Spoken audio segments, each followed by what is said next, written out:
All right, guys, back on Southeastern 16 with Max Barr, previewing the Tuesday action in SEC basketball. We're going to make some predictions, too. Why not?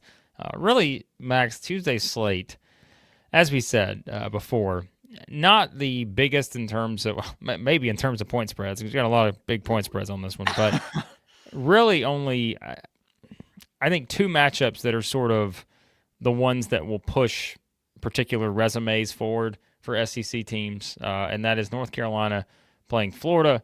That is in the Spectrum Center in Charlotte. And then you've got Clemson visiting South Carolina. The other games on the night, Tennessee hosts Western Carolina. Ole Miss hosts Southern. Tennessee, by the way, 38.5-point favorite. Ole Miss hosts Southern, 24.5-point favorite. Mississippi State hosts Central Michigan, 19.5-point favorite. Missouri hosts Jacksonville State, 17.5-point favorite. Auburn hosts Georgia State, 38.5-point favorite.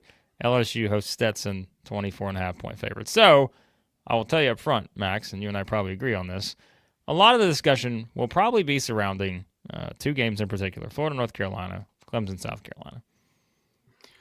Blake, it's kind of a lopsided slate when you're running down the betting odds and I hear, Missouri 17.5 over Jackson State and 17.5 gets the eyebrows up. Like, ooh, that might be, 17. It's under 30. I got thoughts on that game. Don't worry. I got thoughts on it. Hey, I'm not knocking Jack State here now.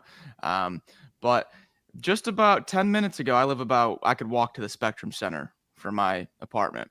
About 10 minutes ago, heard some sirens, some fire trucks. Uh-oh. I think word is getting around that the Gators are invading Charlotte. And so you can just tell there's a little bit of an ominous vibe going around Charlotte right now with the undefeated Gators in town. I can feel it. Yeah. Gators already burning the nets, maybe, based on the way they've been playing. But here's what we're going to do, okay? We are going to talk about all these games, but these are the games we'll focus on. As usual, I don't think we'll have a huge crowd for this one because it's like these are pretty much games that people expect to be domination for their favorite teams, especially the teams at the top. But let's talk quickly about Florida, North Carolina. We'll also get to your questions and comments later, guys, as usual. Hop into the chat. Again, I don't expect as many people in the chat today. So, Joe Mother, you're in there on your own right now, but there's 100+ people watching, so they'll jump in eventually. But we'll see kind of how this is going to work out. But, all right, Max, Florida, North Carolina, as we usually do with these kind of premier matchups, what's the first thing? Oh, never mind. Sam Smith just jumped into the chat. Of course he did. First thing that stands out to you about Florida and North Carolina in this matchup?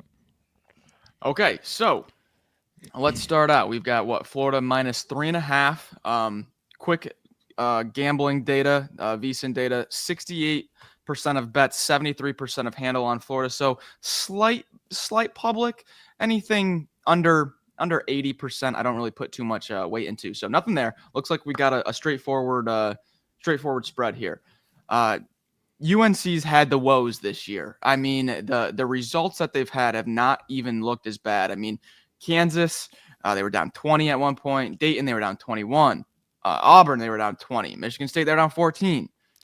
Alabama, they were down 18. So, I mean, you name the big game, and UNC has found themselves in a big-time deficit at some point. But you got to give them credit because they don't leave it at that deficit. I mean, you don't want to end up there, but they usually battle back. They got the guards, RJ Davis, Trimble, Cadeau. They're going to keep them in it, but they have found themselves time after time after time after time, Blake, down like 20 points almost every game. It's so consistent.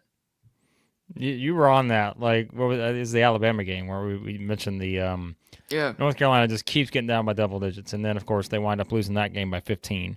And now you're playing a team that's beaten everyone by double digits, so it's not exactly a recipe for success for North Carolina. But when I look at this matchup in particular, I just keep thinking about that front court for Florida and what we've talked about.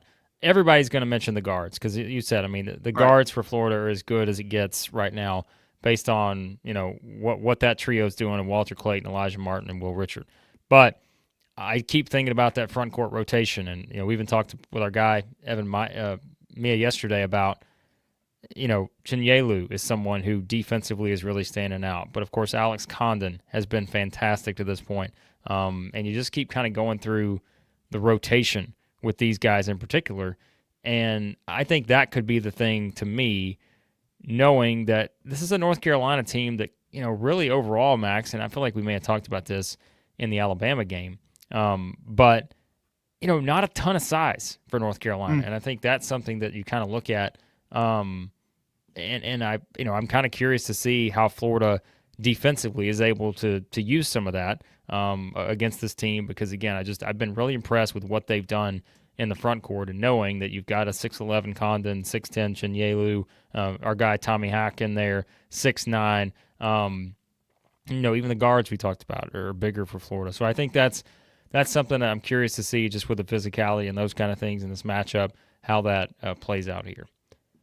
Yep, I'm glad you brought that up, because I have that as one of the number one things here.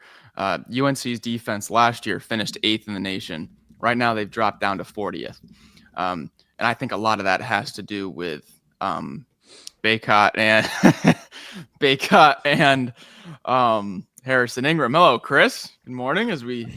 I was waiting to make sure I wasn't disrupting you guys. I had a couple of writing deadlines this morning, but Sam baited me into getting in here, I guess. I just did it on my own.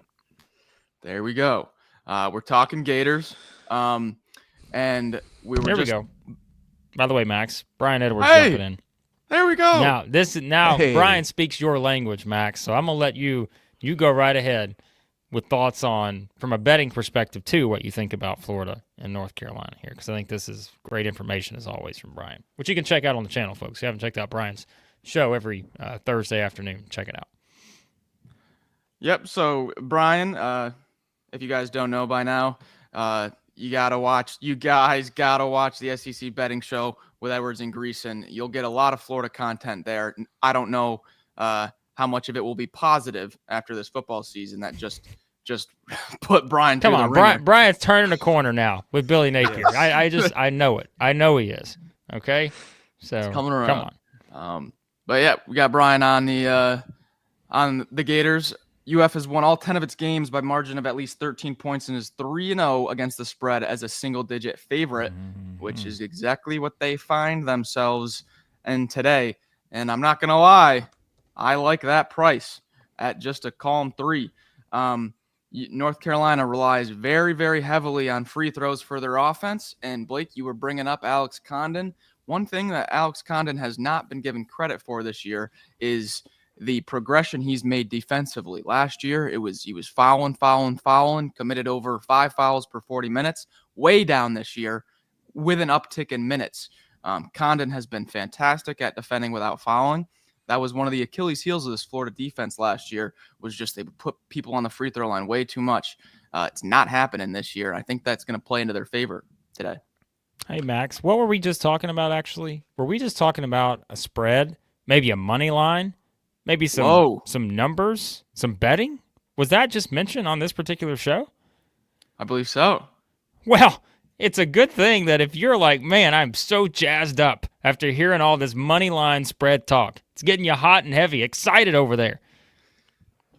Channel some of that at our friends at BetOnline, because they, as we continue to say, are the world's most trusted betting platform, your number one source for online betting. From the earliest odds to in-game live betting, BetOnline provides you with all the action and the ability to watch the games as they happen. You heard it there, folks. If you want some action, head to BetOnline. With the largest selection of odds on everything from football, the NBA, college basketball, NHL, UFC, it's all there. Head to BetOnline today. Don't forget, use that promo code BELIEVE, B-L-E-A-V.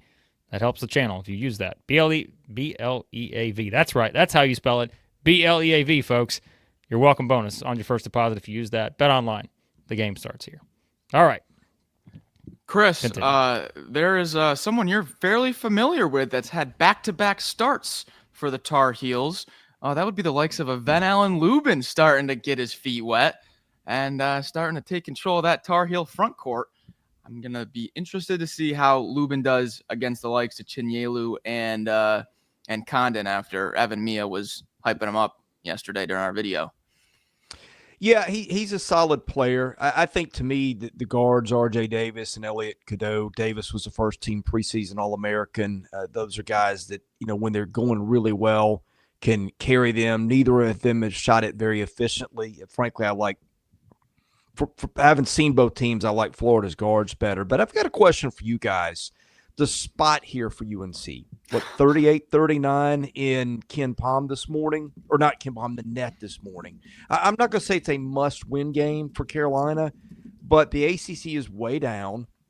This game is in Charlotte, I think, and it's this is kind of feeling like a game. I'm not sure how many big win opportunities are ahead for Carolina. I'm looking down. You got the one against Duke.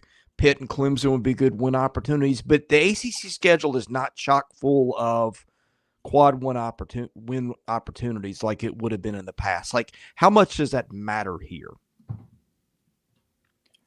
I mean, it kind of reminds me of, it's not, I don't think it's to the level of the desperation Arkansas had against Michigan. We were hyping up how, the opportunities in the non-conference are soaking up pretty quick.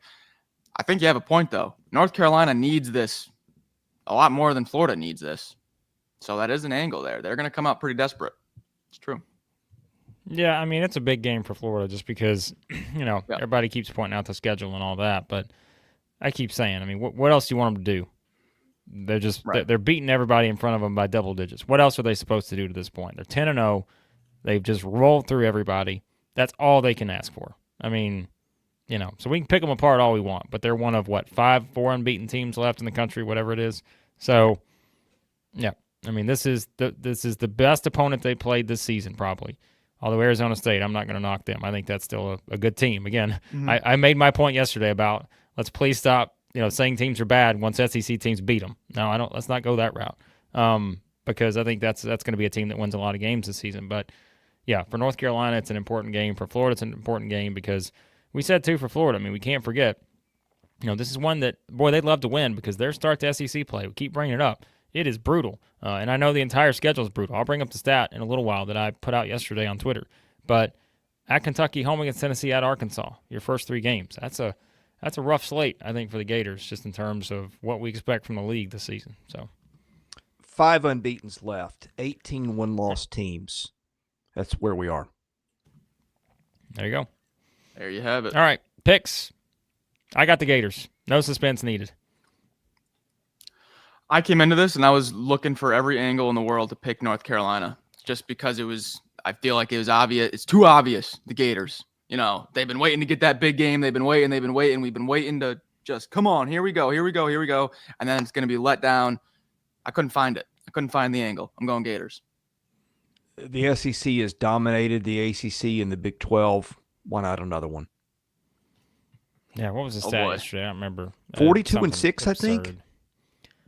I mean, the venue, to be serious, the venue does make me nervous. But just if you're going, Alabama won at North Carolina by 15 too, and was handily. Was so I'm like, yeah. I don't even know if it even matters right now. But I wouldn't be shocked if this. I don't think this will be a blowout. I tend to think this will be closer than Alabama North Carolina was. But we'll see. I mean, Florida's been really good. Neutral floor, you never know if they can go like 4 of 18 from 3. Neutral floor, you never know. Yeah, so find out. But yeah, I mean, again, as Brian says, it's a huge game for North Carolina too. So we've seen some of these teams kind of get in not full on desperation mode, but you know what I mean. It's kind of we'll see. So yep. All right, no worries, Florida fans. We all picked you. No big deal. Oh.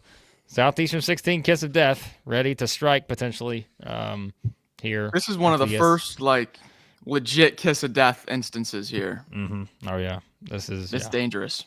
If the Gators lose, look out. It may be back with a vengeance. So all right, okay. South Carolina, North Carolina. No, South Carolina, Clemson. There's too many Carolinas on this slate tonight. Too many Carolinas, folks. Chris, you got to stop calling North Carolina Carolina. South Carolina fans are not happy with that. You got to stop it. There's a Western tonight also. No, that's right. Western plays Tennessee. Why does that make South Carolina fans unhappy? Isn't that a sign of respect? By calling North Carolina Carolina? No, by calling South Carolina, Carolina. Yes, that's the point. Call them Carolina. Don't call North Carolina Carolina. Okay. Yeah. There's They too like many. it when you call them Carolina. Well, they weren't in that conversation. Yeah, that doesn't matter. That don't matter. Okay. This is their. Clearly not. They own that particular All right, let's word. get past the Carolina. North Carolina, South Carolina tonight. Oh, my All right. Speaking of Carolina, the real Carolina, South Carolina. Clemson comes to town in Columbia. That's in the state of South Carolina. I mean, look, we've seen Clemson, as we said. They got a big win against Kentucky, a couple weeks ago. They just come off that overtime loss to Memphis at home. But South Carolina, we talk about teams that need it. Yes, we'll go back to the joke here for a second. The Carolinas need a big win tonight because, man, South Carolina needs this one probably more than North Carolina needs that one because this is a significant opportunity for a team that, as we mentioned, is at the bottom of the SEC right now in power rankings and all the metrics and all that, but they're still a top 70 team nationally in KenPom. They're 7-3 on the season. If you take out the North Florida loss for South Carolina, then where we would be, right? Game 1 of the season. If you just a couple more possessions go their way, where would we be at right now for the Gamecocks? May still be further down in the power rankings as their best win to this point is Virginia Tech, which, let's call it what it is. That's not a great team this season. They're, 5-6 now? But, man, if they can win this game, then we go into SEC play. Like, what in the world do we do here? Because then South Carolina's starting to creep up into the, we had that quad 1, quad 2 conversations and all that. Holy cow. If they win this game, that boosts their resume. I'm not saying they'd be in the NCAA tournament after today if they win it, but it gives them a big boost if they can get this one. few things on this one. I believe in the description it says South Carolina plus 2.5, but I just checked and it's down to 2. So line's moving in the favor of South Carolina. Now, at this time last year, so right now South Carolina is 68th in KenPom. On this day last year, they were 69th. So they're one spot better than they were last year on this day. To put it into perspective, because I feel like we are extremely hard on South Carolina. But when you just put it into perspective, on this day last year, it was pretty much the same exact spot. You go back to last year at Clemson. The game was it was a tight game. South Carolina was up by 11 in the second half and then kind of collapsed. That was the Michie Johnson game when Michie had 20 something and like 6 threes. So they're not going to have that. But it's one of the biggest rivalries, revenge game from last year. Colin Murray-Boyle struggles with size, and so I'm not sure how that matchup against Shefflin and Locken is going to go, because they're going to need Murray-Boyles to be consistent throughout the whole game. They're going to need a consistent option in Murray-Boyles. I think that's going to be pretty much the main story of the game. Is Colin Murray-Boyles able to get at Locken in foul trouble maybe? Oh, that would change everything. But I'm looking at that matchup, Boyles against those two big guys. Chris, Yeah, thoughts? I watched Clemson. I've seen them twice. I don't know what Clemson was doing at the end of that Memphis game. I don't know if you guys got to see that last possession of regulation, but that was a train wreck. That wasn't even a train wreck. They didn't even try. But before that, watching the Kentucky game and the way Shefflin handled the boards, that they've got size, they've been there, they've done that. A lot of guys that had a deep run in the NCAA tournament last year. That being on the road does bother me, but I feel like Clemson is rightfully the favorite in this one. I think South Carolina's in a good spot here because Clemson on the road lost by 13 against Boise State a month ago. They did not play their best game in a 10-point win at Miami, who, as we mentioned, Miami is just – they're 4-7. They finally got a win. What was it, on Sunday? They beat Presbyterian to snap their 7-game losing streak. And so I think that plays into South Carolina's favor here because I think this will not be I'd be stunned if this is 82-80. I think this is probably more like 65-62 type game.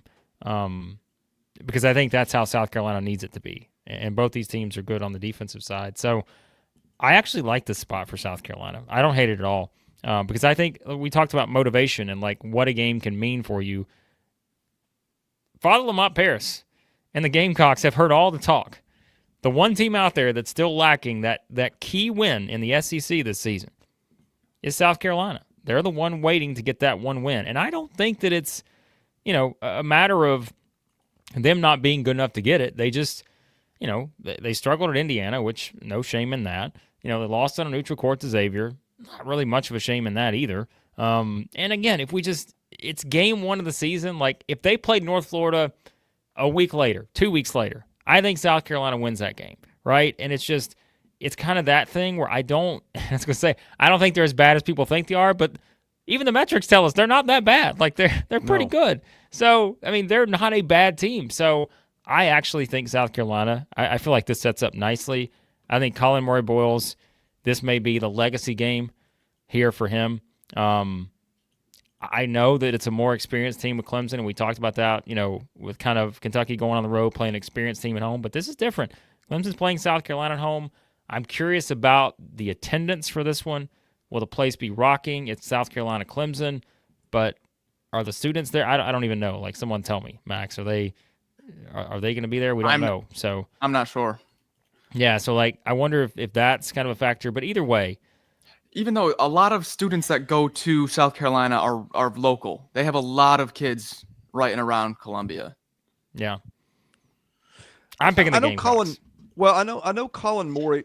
Excuse me, good grief. Colin Murray-Boyles is their best and most important player. But could you argue tonight that it's Nick Pringle given the matchup? Because I feel like we kind of know what we're going to get out of Colin Murray-Boyles most nights. Pringle's is a super talented player, and we know the headache that Clemson can be on the glass. Yeah, I mean, your big man got to play well. There's no doubt. Yeah. So Blake, you're taking South Carolina? I feel like we're reversing the order here. I'm getting too antsy to make my picks. I'm gonna let you guys go, and then I'll make my official pick. I don't want to put any. I'm very superstitious, so I don't want to change the mojo for the SEC by going first here. So you guys go ahead. Well, everything points to Clemson when you're looking at the matchup, experience, resume so far. However, our good friends at VSiN, if you guys want to sponsor us, very, very open to that. This is some stark contrast here in the betting splits. Okay, so there's only 24% of the handle is on South Carolina. So only a quarter of the total bets are on South Carolina right now, or total money is on South Carolina, but the line's moving in their direction. And that is just perking up the old, it smells a little something there. Something smells. And it is pushing me in the direction of the Gamecocks. However, I look at the matchup against Indiana, and it reminds me of how South Carolina performs against size, and I'm going Clemson. Boo. Oh, I was going to try to be nice, Blake. Go ahead. But you put me in a spot. I'm taking Clemson also. Boo. Get out of here. Give me the Gamecocks at home in Columbia. You guys doubting the SEC. I can't believe you two guys over there doubting the SEC. A historic start for this conference this season. I'm riding the wave. Give me the Gamecocks at home. Follow my Paris.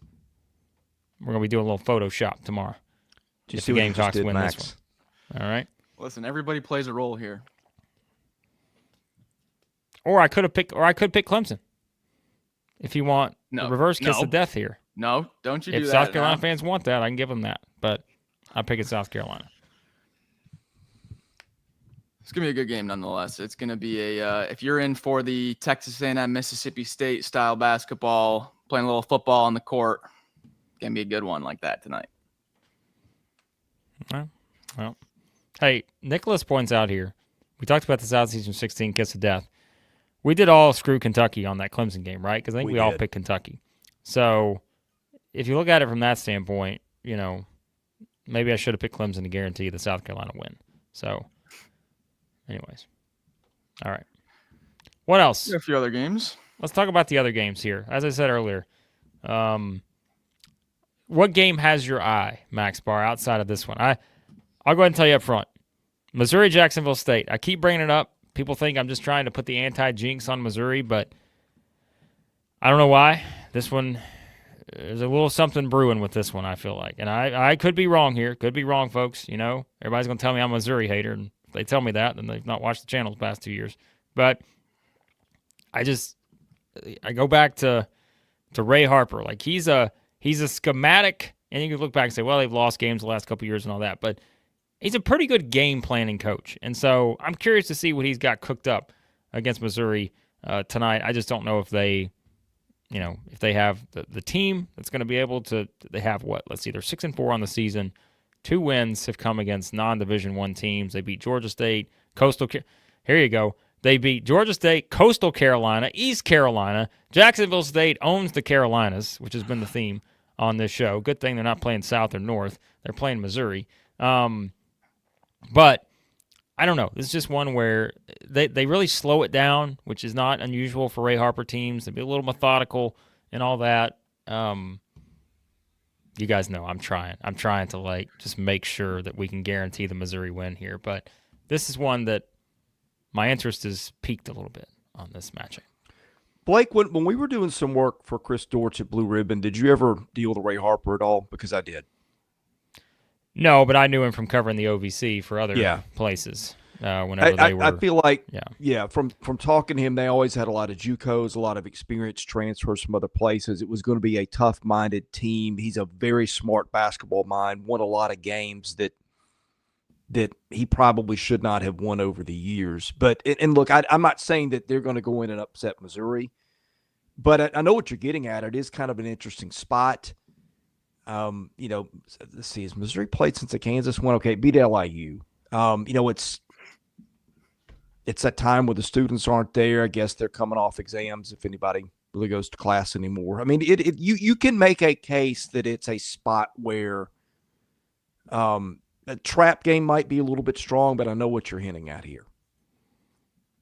There are some angles though where Jack State might make this close, like just how the teams match up. They do an incredible job at not fouling. They're 34th least in the nation in defensive fouls, Jack State, and Missouri they absolutely live at the free throw line. And actually, if you look at Jack State's defensive profile, and their point distribution, how many points they allow up from three, they allow the third most in the nation points from three. 43.5% of their conceded points are from three. Two and from free throw, they rank 345th and 331st. So basically, their defense is go ahead and score all your points from three. I don't know how I like that for Missouri without Caleb Grill. Well, here's another angle. You also, to win these kind of games, you got to have a dude. They got a dude. Like Pierre, I don't know you guys, he's averaging 23 points a game. So that also helps, where you got a guy like this who just goes off at any time. I mean, he is putting up some monster numbers. And so they got 3 other guys who are averaging double figures. But I don't think, and I can certainly say, I don't think their depth matches Missouri's depth. Missouri could play, 5 people in the stands. If Dennis Gates would probably be okay with that. Like they're going to play anybody and everybody to see what they can get out of it. But you're starting to see the separation with Missouri's rotation a little bit. We've seen Robinson, we talked about him, really step up and kind of be one of those key guys now. And so, look, Missouri fans, we try to be honest here, and certainly Missouri's a 17-point favorite or whatever, but these are just the kind of games, and I'm like, you just, don't completely overlook the idea that when another team has a guy who's averaging 23 a game, they got some players, and so if it turns into a bit of a slow-down, grind-type game, you don't want to let a team like this hang around. That's all I'm saying. So the only other game that caught my eye, Blake, and the only reason it caught my eye was kind of a nostalgic thing, but was Auburn, Georgia State.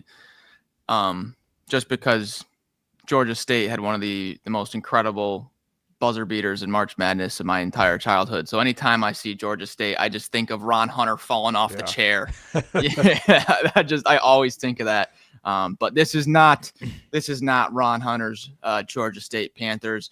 But it is the Georgia State Panthers that led up 105 to Kentucky. So I think it's going to be one of those just offensive performances by Auburn. Probably going to see 100. And 101 to Mississippi State. So, by the way, whichever one of you brought up Caleb Grill, I did search still out indefinitely, which always scares me. No time. Is he back this year? I mean, when do they get him back? Do they get him back at all? What's the deal? I think so. I think they expect him back this year. Okay. It's just everything's very vague. It's a neck injury. Yeah, there's not much info on it. Two things I've noticed in our interview yesterday. Evan B has got Anthony Robinson was the 4th best player in the league, which I knew he's having a good year. We've talked about him. I didn't realize he'd been that good. The other thing that's kind of interesting here, and this kind of comes into play with Grill out, Missouri 3rd in bench minutes at Ken Palm right now, so that's helping out a lot too. Yeah, I mean that's what I mean. I mean they're playing more guys than anybody, so no surprise at all on that. Yeah, I mean, look, just quickly on the other games, we're not going to make full-on predictions because what do you want us to say? Do you want us to just tell you that we're picking the SEC teams in the other games? We can. I mean, I don't have a problem with that. But like we said, Auburn, big favorite over Georgia State, who, as we mentioned, they also lost to Jacksonville State by 5, too, by the way. Tennessee, let's say Auburn only beats Georgia State by 20. Is it time to start talking about the Tigers being overrated? I think that's the discussion we've got to prepare ourselves for. If they only drop beat them Georgia down State a whole by seed 20, line. What do we do? Do we drop them to a? Are they a protected seed still? That's to be debated. But the Vols are going to play Western Carolina. If you want the scouting report on Western Carolina, 3-6 overall. They beat Bellarmine. They've also beat 2 lawyers, Truett, McConnell, and Bob Jones. So those are their 3 wins. I don't think on Bob the season. Jones was a lawyer. I think he was. I think Bobby Jones, also a golfer, but I think he's also in law from what I remember. But nonetheless, Tennessee should beat the Catamounts. Yeah, that could be a score that gets a bit up there for the Vols. All right, elsewhere. If I can find the right page again, it is who else? Ole Miss and Southern. Max, do you have a scouting report on the Jaguars? No, Southern did play Texas A&M a little tricky for a while. They were actually Southern was up by 16, 37-21 in the first half against A&M. Holy yikes there for the Aggies. But this is not a bad Southern team. Okay, Kevin Johnson has got the Jags flowing in the right direction. They keep climbing the ranks. They use the bench. They kind of go in waves. Not the biggest team, but they caused a lot of problems for A&M early. So they've shown they can make something tricky. They also have hold on, 50. They also have an 89-point win on the season. So you can't discount any team that's won by 89 on the year. So I was going to say, it's not that Kevin Johnson from the NBA, but they have, Grambling and Southern are the 2 teams from the SWAC that have pulled some upsets here and there the last 3 or 4 years. Last year, they got UNLV. They got Mississippi State last year. I think you mentioned that. So it's not an automatic win against these guys usually. No, I think if Ole Miss sleepwalks, they could be in trouble. So, not losing, but it could be a game that stays close for a little bit. I wouldn't be shocked at that at all. All right, what else? I was just trying to look up who the Ecclesia Royals are that lost by 90 to Southern. Oh my goodness. They make the Prairie View Panthers look like an NBA team. Are they in Carolina too? Are they a Carolina school? I think that's a theology school. I don't even know. Well, I do know Mississippi State plays Central Michigan. We talked about Mississippi State having a couple close calls here recently. And so, Central Michigan, another team. Anyone want to take a trivia note? See if anybody in the chat. And this is how I'll know if there's a certain fan base in the chat. Does anyone know who Central Michigan's coach is without looking? Oh, I already knew it. Okay, you already knew. Chris? Dan Marley. Dan Marley? What's he doing in Central Michigan? I don't know. Didn't he go? What the hell's Dan Marley doing in Central Michigan? There's an old Tony tie-in. Tony Barbie. Oh, okay. Nice. It's our coach. So, they did, keep in mind, they did win at George Mason a month ago. And they only lost to Marquette by 8. Only lost to Minnesota Marquette by 3. 8 on the road. Worth a note here. So I think this is another one that, just like the Missouri Jacksonville State game, that's a spread that's lower than 20. So from that standpoint, you got to kind of pay attention a little bit to these kind of games.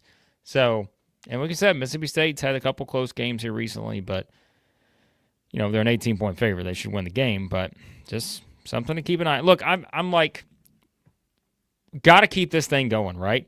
Like, I'm like the SEC. I keep telling Max, and like I feel like every slate, I'm like, Max, they're going to lose some of these games at some point. Like, it's got to happen, right? It's got to happen. And they just keep winning. I'm like, let's keep this thing going. Let's everyone stay the course, all right? Let's not have any snafus here. No snafus. Let's take care of business, all right? So, all right, what else we got? Who else am I forgetting? I was trying to, because Central Michigan's best player is Anthony Pritchard, and I was trying to see if that's Peyton Pritchard's brother, but it's not. There's no relation. But that would have been awesome. All right, I got a question for you guys. I mean, because let's be honest, most of these games that we're going to talk about, SEC teams are going to be 20-point favorites and then some. Is there anything interesting that you're looking for, like a guy coming back from injury or a role situation to watch, or like something that's notable outside the outcomes that we were expecting to happen? Whose game is it? Whose game is it for South Carolina? Right? That's what I'm looking for. Does Cam Scott finally, step up? Is it, Ugasuk? He had that big game against Indiana. Who's the guy that helps them if they are going to win this game? You're obviously going to need what you need out of Murray Boyles and Jamari Thomas. Who's that, like, support guy that ends up having, like, 18 or something? You know what I mean? That's what I'm looking for. Who's the guy that has the game for South Carolina? Well, just quickly before I get into that, LSU plays Stetson too. We didn't talk about that game. Stetson's 1-9. That's awful, by the way. So I think LSU should get back on track after the loss to SMU. So just so you know, what am I looking for? Well, I don't have a lot more to add other than I just think the Missouri-Mississippi State games are interesting for different reasons. As we mentioned, I'd like to see those two teams take care of business, just because those opponents can be feisty. And so I think, you want to see those two teams take care of business the way they should. And beyond that, everything else to me is just, can Florida, keep winning? That's it. This is just one of those slates where, look, we're trying to grab stuff here, but it's really just based around 2 games and hoping that the other teams handle their business the way they should. Because, as I've said, I think if you go back to last year, right, it was Missouri and Mississippi State were 2 teams that lost non-conference games that, kind of hurt them a little bit. And so far, so good, right? And so you guys can tell I'm just like, come on, let's get through this game slate, all right? Because I've got one for you. Just come on, making me nervous here. So come on. This is the kind of thing I'm thinking of. Okay, Jordan Gainey had his biggest game as of all last time out, right? You could see some things for Tennessee that could be problematic. Like, as aggressive as they play defense, sometimes the whistle's going to go against you, and it did go against them at Illinois. Ziegler ends up on the bench for the better part of the second half, as I remember it. And what happens? They bring Gainey in. He gets the ball, goes coast to coast, hits the layup. That's the biggest game that Jordan Gainey has had. You look back to Ziegler. Percentage of minutes at Tennessee last 2 years, 79 and 81. That's an awful lot for a guy that you're asking to be your lead guard. And keep in mind, Tennessee has been able to sit him in some of those games in blowouts. I mean, he is, and look, he would be on the floor for me too most of the time if you're playing Kentucky or the heavyweights in the league. But I'm just saying, at Illinois, something happened. Like that's a moment that in the past could have derailed Tennessee's season. Like if that happens in a post game, and I had Gainey step up and give them big minutes. So, like, to me, if you get Jordan Gainey 20 points tonight, we know he was a big scorer at Upstate, but kind of took a back seat on this team last year. That's the kind of thing I'm looking for. Like, games like this that you're 99% confident the favorite is going to win. Do you find other storylines? And to me, I'm looking to get Jordan Gainey. I'm not saying he needs confidence, but I'm looking to kind of build on what he did last time out because you never know when you're going to need it. If it's a tight whistle in a big game down the stretch. Well, the only pushback on that is he may play 10 minutes tonight because they win by 50. And so but somebody's got to play. I mean, and their depth has gotten eaten into a little bit with injuries and stuff. So I get it, but I don't know. I just think it's hard minute projection wise to know who's going to be playing in these kind of games if they take care of business the way they should. So I get what you're saying. We may not get to that until 2 games from now, but yeah. Maybe if it was last year's Western Carolina team, maybe if it was, I mean, they were pretty good last year. Not so much this year with the change in the guard. I wanted to quick circle back to Florida UNC. We got a comment here. If I was a gambler, how many times I said that? I'd be all over Florida minus 3.5 at UNC. I don't think that game will be close. Guys, this comment right here is exactly why I want to pick North Carolina. I feel like, and even if Don is the smartest guy in the world and he knows Florida and UNC basketball inside and out and he's dove through the matchup, I just feel like everyone today is just banking on Florida to just win with ease. North Carolina they're not the normal North Carolina. They look terrible. Florida's just been waiting for the big game, and everyone is underestimating them because they haven't played anyone big, and we're just waiting and waiting and waiting. And then here it is. Everyone is just, easy win. Florida only -3. Oh my gosh, I'd be all over it. The alarm bells are just sounding off in the head of Max Barr right now. I'm very nervous for this game for the Gators. Well, I'll give you RJ Davis is due to play better, right? He was a 40% three-point shooter last year. He's a preseason first-team All-American. He's a 25% three-point shooter this year. And they're going to come out so desperate.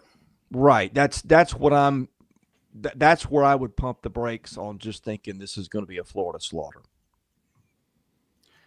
Yeah. The senses are tingling right now. You heard it here, folks. Lots of tingling going on. Southeastern 16 getting ready for a fun night of SEC basketball action. So if you are tingling as well, should be a fun game night. Yeah, I think, some big games. You should also check out some updated bracketology, which I'm typing up as we speak. Unprecedented where the SEC sits right now, and some updated bracketologies. But, all right, that'll do it here. Enjoy the games. Yeah. We moving anybody out? Yeah, we're moving us out. And if you want to move out as well, sorry, folks, I'm in a bit of a crunch here. You can move as well. You can tingle your way on down the road, and you can do it with our friends at Sanders Logistics. And they, as we know, your friends and mine, make sure we get the banner on the screen here. Sanders Logistics, for all your moving needs. If you are feeling some movement, thinking about these games tonight, Sanders Logistics, formerly known as Ted R. Sanders Moving, is a leader among moving companies in Nashville, Tennessee, and the surrounding area. Their team of professional movers are focused on delivering efficient, hassle-free moving at an affordable price. Remember, Power Rankings, Max Barr's Life Power Rankings. Number 1 is efficient, hassle-free moving at an affordable price. He's told us multiple times. Whether you're moving across town or across the country, Sanders Logistics has you covered. If you want to move to North Carolina or South Carolina or any of the Carolinas, I'm pretty sure those are the only 2, you can visit them at tedrsandersmoving.com. Your friends and mine. Great people at Sanders Logistics. Beautiful. There you have it. I'm going to move myself out of here. Chase and I are going to preview bowl games where people may or may not want to be there. That'll be a joy. They don't. Hope you'll catch. They don't. Spoiler alert, they don't. Hope you'll catch those. We're working on preseason baseball stuff. All kinds of things here at the channel. We'll be here to wrap up games, I guess, tomorrow morning. And, all the stuff we do around here, which is quite a bit. We've got playoffs coming up this weekend in college football. Hope you'll catch our recap for that. I'm going to be in the air on the way to Colorado. I'll be catching those on my laptop, and I think I'll be around for the recap Saturday Chris night. is moving, folks. You heard it here first. Sanders Logistics. Chris Right. moving to Colorado. That's what I heard. If it were with my wife, we'd already be there. There Anyway, you go. You heard it. Chris's wife said they're moving to Colorado. So thank you, that's Chris. what We I appreciate said, your sure. contributions here on the channel. We will not be covering the Mountain West or what conference is the Colorado in now? I have Colorado no idea. State. Colorado's in the Big 12. They're in the Colorado State's in Pac Mountain North. West. Who knows? I'll be 20 minutes from Colorado State. Yeah, well. Blake, we'll be back tomorrow, if I'm not mistaken, for reactions. And there is a big Wednesday night game, Oklahoma against Michigan. Massive game Wednesday night. Am I wrong for saying that, or will we be back tomorrow? You're never wrong, Max Barr. We'll be back Thank you. reaction tomorrow. So There you go. All right. Thanks for watching. God bless you. Have a great day. You've been watching Southeastern 16 presented by BetOnline.